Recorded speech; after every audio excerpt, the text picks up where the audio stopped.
आसंता 17 तारिख रे विजु बाबूंकर श्राद्ध दिवस पड़ुची।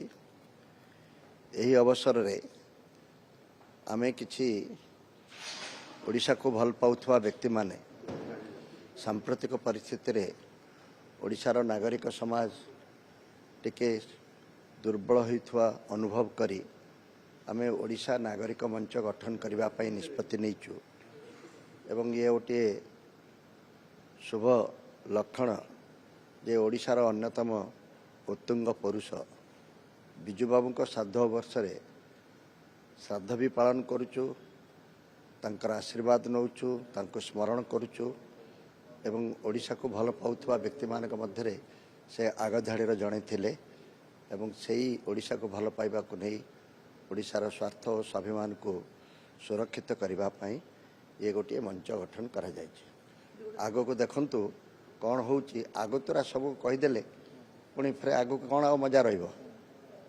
चर्चा किए करुछि आपण माने सब करूचंती यदि चर्चा होउछि तो कौन होउछि देखंतु राजनीतिटा को आपण एते घृणा काई करूचंती। आमे जहा किछि करू ता हम राजनीतिक जीवन को प्रभावित करे।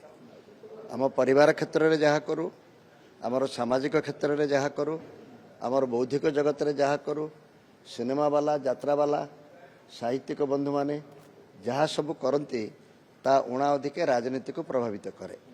आ सब किछि रे आपण राजनीति देखिबार किछि आपत्ति नाही, किंतु राजनीति आमर समृद्ध हो सुस्थ हो एभली एक राजनीतिक परिवेश सृष्टि हो जो थे गोटे ओडिया नागरिक आत्मसम्मान सहित मु ओडिया बोली कही गर्व करि पारू। कौन पुओ माने केवल कौन करिवे आउ के करिवे नहीं। विजु बाबू सारा ओडिशार थिले। आमे समस्ते आमर बापा मांकर तो श्राद्ध दिवस पालन करूँ ता छड़ा एभली किछि लोक अछंती जहाँकर जन्मदिन श्राद्ध दिवस को आमे पालन करी तांको मने पकेबा को चाहूँ से दृष्टि एथरे भूल कोठी रहिला किछि नाही।